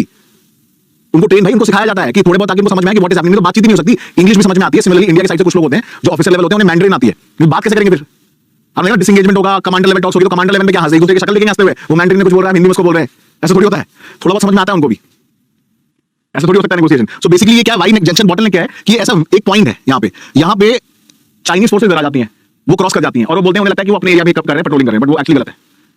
ठीक है, क्लियर है? आगे बढ़े, यहां तक समझ में आया? तो ये बेसिकली कहानी है। अब यहां पे पैंगोंग सो पे अगर हम जाए, ठीक है, तो पैंगोंग सो का इशू है ये, और पैंगोंग सो आप देखो, जो हम बात करते हैं ना फिंगर का इशू क्या है, फिंगर प्रोजेक्शन का, ये बेसिकली माउंटेन रिजेस है। ठीक है, ये क्या है, फिंगर्स जो है ये माउंटेन रिज है, एक चट्टान है दूसरी चट्टान है, तो उससे हमने डिसाइड कर रखा है कि इंडिया का हिस्सा कौन सा है। तो इंडिया बोलता है कि फिंगर 8 तक हमारा हिस्सा है। ठीक है, इंडिया बोलता है कि फिंगर 8 मतलब 8वीं चट्टान तक हमारा हिस्सा है। तो हमने बेसिकली चट्टान से आइडेंटिफाई कर रखा है कि इस चट्टान का तुम्हारा, इस चट्टान का हमारा। चाइना बोलता है नहीं नहीं नहीं, फिंगर 4 के बाद हमारा है। तो एलएसी यहां से जा रहा है, ठीक है, लाइन ऑफ एक्चुअल कंट्रोल यहां से जा रहा है। नीचे एक बहुत इंपॉर्टेंट जगह आप देखोगे लिखा हुआ है चुशुल, यहां पे भी लड़ाई हो चुकी है एक बार, चुशुल करके, चुशुल एंड रेजांगला दिख रहा है, नाम दिख नहीं रहा होगा, मैं लिख देता हूं CHUSHUL, चुशुल करके, न्यूज में आता रहता है बार बार। तो ये मैपिंग के लिए इंपॉर्टेंट है, मैं भी अब नॉर्थ टू साउथ आपको दिखाऊंगा। ठीक है, चुशुल ये ब्लू कलर का पहाड़ी है नीचे, मतलब यहां बना रखी ब्लू कलर की है नहीं, और रेजांगला है। ठीक है, सो ये पैंगोंग सो की इशू है। अब ये क्या होता है, चाइनीज क्या करते हैं, पैंगोंग सो लेक पे बड़ी एडवांस बोट्स ले आए पेट्रोलिंग के लिए। ठीक है भाई, दबदबा बनाने के लिए, डराने धमकाने के लिए उन्होंने बोट्स लेके आ गए। तो यहाँ पे they have taken the boats. तो इन्होंने क्या किया, ध्यान डाइवर्ट करने की कोशिश करी। तो यहाँ पे जो है आपको ये मैप जो दिख रहा है ना, इसको एक बार पहले नोट कर लेना, क्योंकि बड़ा इंपॉर्टेंट है आपके एग्जाम के लिए, नॉर्थ टू साउथ, क्योंकि अगर प्रीलिम्स में सवाल आया तो you should know where what it is. So Depsang plain यहाँ पे है, ठीक है, दिस इज काराकोरम पास, यहाँ पे बना दिया मैंने। ठीक है, यहाँ पे खत्म हो रहा है, दिस इज सियाचिन ग्लेशियर, ये वाला। ठीक है, ये है दौलत बेग ओल्डी DBO। ठीक है, गलवान यहाँ पे है, शोक नदी से जाके गलवान नदी मिलती है यहाँ पे। ये है गोगरा हॉट स्प्रिंग्स, आपने नाम सुना होगा, गोगरा हॉट स्प्रिंग्स नाम सुना है, न्यूज में आता है। यहाँ पे भी आ जाते हैं वो चाइनीज। बेसिकली वो एलएसी के अलग अलग जगह से ओपन करते हैं लड़ाई, कि यहाँ से भी आ जाओ। तो ये क्या है, फ्लैश पॉइंट्स हैं। फ्लैश पॉइंट्स मतलब जहां पे लड़ाई होने की संभावना या कुछ इंसिडेंट हुआ है। So Gogra hot spring in one place, Pangong Tso I have already shown you. नीचे पैंगोंग सो की जगह उसका नाम है चुशुल, चुशुल और रेजांगला पास है यहाँ पे, नोट कर लीजिए कृपया करके, नॉर्थ टू साउथ सारा एग्जाम में आएगा। और उसके नीचे है चुमार। ये सारे सेक्टर्स हैं, आर्मी के टर्म्स में या फोर्सेस के टर्म्स में इनको सेक्टर्स बोला जाता है, जहां पे फोर्सेस डिप्लॉय की जाती है, called sectors, Chumar sector, Chushul sector, Gogra sector, ठीक है, Galwan sector, Depsang sector, right. So north to south please remember. हाँ, बुक में दिया हुआ है मैंने वैसे, बट अभी नोट कर लो आप। अच्छा, your father is posted in Rezang La, very nice, note कर लिया सबने, नोट कर लिया ऊपर से नीचे पूरा, नॉर्थ टू साउथ। ठीक है, चलो। सो अभी हमारे अलग अलग सेक्टर्स हो गए। तो अभी पैंगोंग सो आपको समझ में आ गया। ठीक है, उसके अलावा ये गलवान हॉट स्प्रिंग, पैंगोंग सो मैंने अलग से दे दिया है। चुमार के पास उधर फोटो में कर दिया था, डेमचौक करके भी जगह है, उसको चुमार के बगल में लिख लीजिएगा, that is called as Demchok. ठीक है, DEMCH again along the LAC। So Demchok से चुमार है। DBO is Daulat Beg Oldi. ठीक है, इंडिया का रनवे है वहां पे, जहां पे C-130J super Hercules plane, Apache helicopters खड़े जाते हैं चाइना को सबक सिखाने के लिए। अभी आई शो यू, अभी मैं दिखाता हूं आपको। Can you see this, can you see this plane, this is Daulat Beg Oldi, ये सैटेलाइट इमेज है वहां की। ठीक है, ये दौलत बेग ओल्डी है साइट। ठीक है, ये वाला हिस्सा, ये आपका LAC जा रहा है। This area is Depsang plains, दिख रहा है, C-130J सुपर हरक्यूलिस प्लेन है, अमेरिका से लिया था हमने। ये नया डेवलपमेंट है आसपास के एरिया में जो चाइना ने कर रखा है हमला करने के लिए। ठीक है, where do we write all of this in your notes, कहां लिखोगे? और नोट्स में लिख लीजिए, या देखो मैं आपको समझा दे रहा हूं, कहीं नोट कर लीजिए, बाद में PPT में लिख लीजिएगा, बाद में प्रिंट कर लीजिएगा, बाकी तो आपको मिल जाएगा। ठीक है, सो यहां तक बात सबको clear. So now you know about western sector. Western sector समझ में आ गया सबको, वेस्टर्न सेक्टर में क्या इशू है, कहां क्या इंसिडेंट हुए हैं, फ्लैश पॉइंट्स की जगह समझ में आ गई। ठीक है, now we come to the eastern sector and then will go to Sikkim. Eastern sector में रिसेंटली आपने देखा लड़ाई हुई थी कहां पे, यांगजी रीजन पे। तो यांगजी यहाँ पे है तवांग के पास, तो ये पूरा का पूरा अरुणाचल है। और यहाँ पे क्या है, इंडिया हाईवे बना रहा है एक, तवांग को कनेक्ट करने के लिए, ईस्ट कामेंग, सबनसरी, वेस्ट सियांग, अपर सियांग, दिबांग वैली, ताकि यहाँ पे जल्दी जो है ट्रूप्स को डिप्लॉय किया जा सके और थोड़ा डेवलपमेंट हो। ठीक है, तो ये चीज है। और सैटेलाइट इमेज से आप देख सकते हो कि जो 2019 में पूरी जगह खाली थी, चाइना ने वहां पे पूरा गांव बसा दिया। दिख रहा है आपको, मतलब 2020 में पूरा का पूरा गांव बस गया यहाँ पे। पहले पानी पानी था वहां पे, सोचो आप, पानी डाइवर्ट करके इतना सा रह गया और उसने वहां पे पूरा गांव बसा दिया। तो बड़े तेजी से वो क्या कर रहा है, कंस्ट्रक्शन कर रहा है अरुणाचल रीजन में, तिब्बत के पास। अभी ब्रेक लेंगे, अभी रुक जाओ, अभी ब्रेक किया था आप लोगों की थोड़ी खराब है। ठीक है, उसको भी सुधारना पड़ेगा। ब्रेक क्या है भाई, माइंड है, कंट्रोल करना सीखना चाहिए। 8 बजे लेंगे ब्रेक, चलो ठीक है, will take a break off. पहले ये सेक्टर्स एक बार समझ लो, फिर जब हम हिस्ट्री पढ़ेंगे ना कि प्रेजेंट सिचुएशन क्या है, उसके बाद लेना ब्रेक। 8 बजे दे दूंगा, पहले जरा मैपिंग समझ लो एक जगह की, फिर वो फ्लो टूट जाएगा, इसलिए कह रहा हूं मैं। तो एनीवे, सो 2019 तक तो पूरी जगह आपकी ऐसे खाली थी, एंड ये जो है 2020 में नवंबर में आप देखो उन्होंने पूरा कब्जा करके रखा हुआ है यहाँ पे, मतलब पूरा डेवलपमेंट कर रखा है। अब इसी वजह से क्या है कि ये आगे बढ़ने की तैयारी है इनकी। सो ये नामकाचू और ये पूरा एरिया जो है, ये जो आप देखोगे इसको मैकमोहन लाइन बोला जाता है, जो अरुणाचल प्रदेश का जो बॉर्डर है ना, the border of Arunachal Pradesh with China and Tibet is called as McMahon line. तो यहाँ पे अलग अलग जगह यहाँ पे भी फ्लैश पॉइंट्स हैं, जैसे हमने देखा था वेस्टर्न सेक्टर में फ्लैश पॉइंट, वैसे यहाँ पे भी फ्लैश पॉइंट्स हैं। तो अभी रिसेंटली जो हुआ है तवांग में, आप देखोगे जो यांगजी वाला जो हुआ है, तो बेसिकली आप देखोगे ना तवांग के पास ऊपर की तरफ जाओगे, वहां पे एक यांगजी प्लेटू करके दिख रहा है आपको। ठीक है, सो यांगजी प्लेटू जो है यहाँ पे चूमी गैप से फॉलो, ये LAC जा रहा है, तो उधर से ना चाइनीज आ गए। कहानी ऐसी है, कुछ कहानी क्या रियलिटी आपको मैं बताता हूँ, एक सेकंड लेता हूं, क्वेश्चन भी लेता हूं।